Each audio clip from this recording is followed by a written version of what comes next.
It actually took me a little while to finalize the topic for today's episode. I had a few different ideas in mind, but ultimately, the Monty Hall problem felt a little bit too obscure to do an entire episode around. It wasn't until I actually tried to explain the Monty Hall problem to my wife that I realized how interesting this topic could be. I've been aware of the Monty Hall problem since I was a kid, but not because I watched Let's Make a Deal. I learned about it watching the film 21.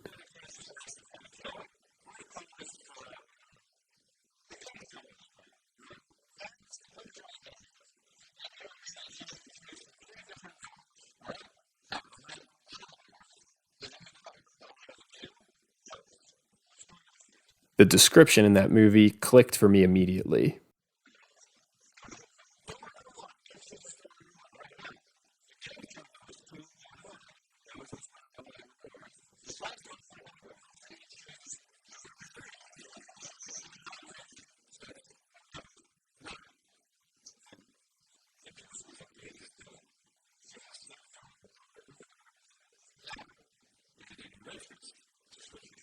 And throughout my adult life, I've understood the Monty Hall problem and been fascinated by the logic and the math that goes behind making the decision. But my wife, on the other hand, had never heard of the Monty Hall problem. So I decided I would explain it to her. I got a deck of cards and I laid it out in front of her and played it through and gave her the option. And she didn't want to switch. So I did it again. She didn't switch. We went through it 10 times. She lost 7 of 10 times, and I explained to her why. But she still believed it was a 50-50 chance laid before her when she was given the option of one door to hold or one door to switch to. That's when I decided I had to do an episode on the Monty Hall problem.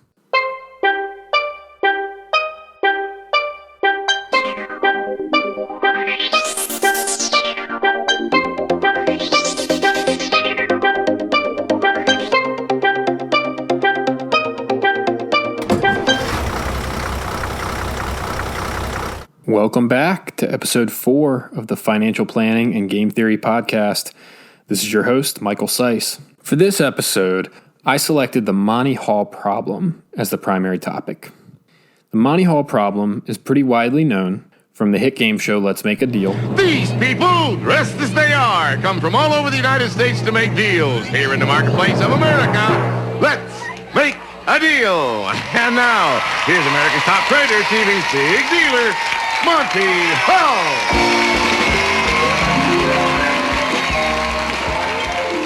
Also featured in the 2008 film 21,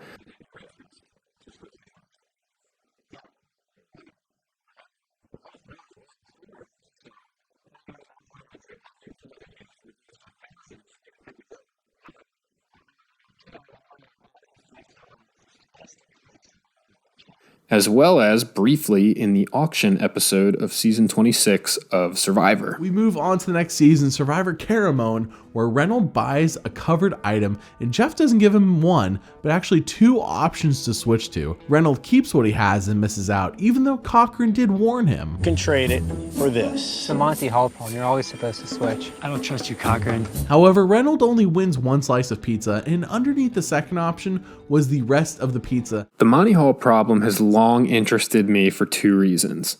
The first is probably the most simple. It's beatable. The second is that the Monty Hall problem reveals behavioral bias and the flawed decision-making process that many undergo when offered the option to rationalize by using logic and math versus emotion. First, I want to explain how the Monty Hall problem works. Many of you remember, the host brings a contestant on stage. Now for the big deal of the night. There are 3 doors offered. They are numbered. Doors 1, 2, 3. Where is that big deal? Opal, your decision, you trade away. There is no other discernible difference between the 3 doors. Behind those doors lie 2 goats and 1 car. The contestant obviously is hoping to find the car and is offered by the host, Monty, their choice of the 3 doors to choose from. Let's illustrate quickly and say that the contestant selects door number 1. The next step is the host, Monty, opening a door, either door 2 or 3, let's say 3, and revealing a goat.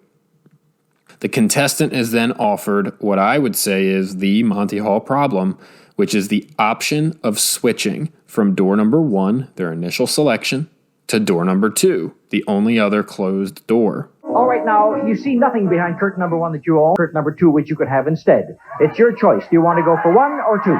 One has a goat, one has a car. The flawed and emotional decision-making process that most contestants undergo sounds something like this. Well, I picked door number 1 because I feel like door number 1 is probably my best guess. It's my gut reaction.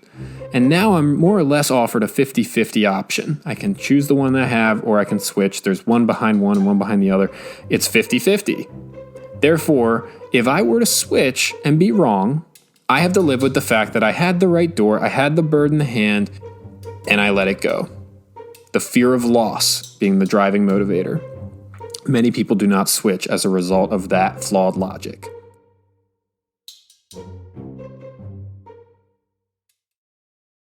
Here's the true logic that should go behind that decision.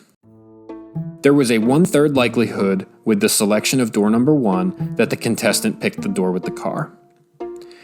The game is much more layered than it seems, in that when the contestant selects their first door, they force the host to then reveal a goat door.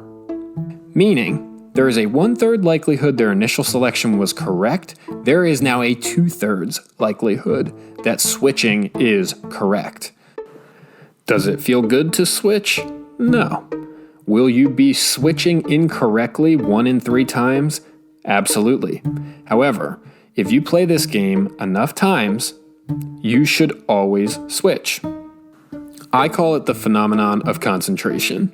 Monty revealing a door with a goat consolidates the odds, the 66% chance that an unknown door that the contestant did not pick would contain a car, puts all 66 percentage points on the one remaining closed door, door number 2.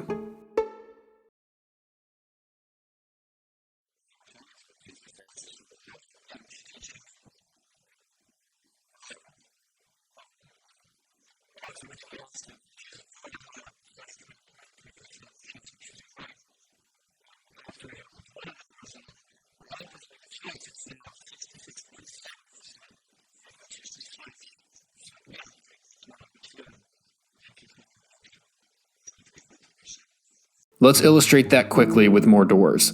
There's now 1,000 doors for illustrative purposes. You pick door number 1. Monty then opens doors number 3 through 1,000, revealing goats behind every one. Door number 1 is unknown. Door number 2 is unknown. There was a 1 in 1,000 chance of door 1 having been selected at the outset and the car laying behind it. There is a 99.9% chance that switching is correct in this scenario. We're concentrating the odds. A really simple example of behavioral bias and flawed decision-making that equates closely to the Monty Hall problem is the amount of cash an individual holds in their financial plan. I'm going to use the term money markets, which is effectively interchangeable for these purposes with cash, savings, checking, CDs, and the like. Now, before I get in too far, I'd like to say this. 2020 was the year of the emergency fund. Having cash reserves is critical, and the importance of those reserves cannot be understated. I'm now referencing cash positions in excess of the 3 to 6 month emergency reserve that all Americans should aspire to have on hand at any given time. First and foremost, cash is guaranteed. The FDIC ensures every reputable banking institution in our country, federally backing the positions that they hold on hand and making your checking or savings account guaranteed. Guaranteed to what would be my question. Guaranteed to hold value. Guaranteed not to fluctuate in a negative direction. Those are beautiful things. However, once we have exceeded the necessary stated emergency position, what's truly happening is a guarantee of loss, in my opinion. I'm not talking about the dollar figures going down. I'm now talking about real return. Real return is a phrase that I'm using to emphasize the actual outcome of your dollar versus inflation. There was a time, many times, over the last few decades, in which base interest rates, call it the Fed fund rate, was higher than the rate of inflation. That is not the case any longer, nor has it been since 2008. So what's truly happening is our historically low inflation rates, currently sustaining themselves under 2%, are outpacing your guaranteed FDIC-insured cash by nearly 2%. Interest rates are near zero. Another phrase for that is that your buying power is being deteriorated or eroded by historically low inflation because interest rates on FDIC-insured products are not keeping pace. The emotional element that goes into this thought process is clear.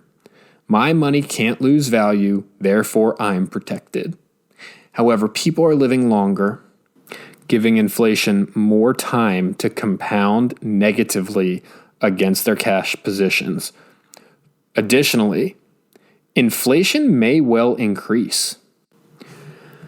Between all the new money that has been printed, as well as the stimulus packages that have been rolled out in response to COVID, conventional wisdom would suggest that a slow but steady increase in inflation could well follow. If interest rates don't keep pace, this phenomenon of negative compounding or your principal value eroding, your buying power eroding, only becomes worse. I'll close with this.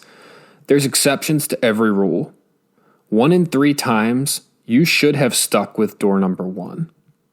And if you decide to siphon off a large portion of your cash reserves to invest in the market, and then the market corrects, you should have stayed in cash during that period of time. However, I would argue that diversification is the answer on both sides of this argument.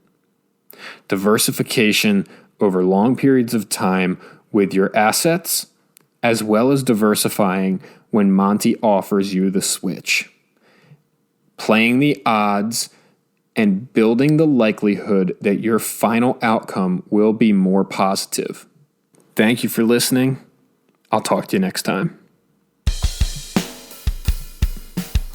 The advisors of CFS Inc. offer securities and advisory services through Cetera Advisors, member FINRA SIPC, a broker-dealer and registered investment advisor. Cetera is under separate ownership from any other named entity.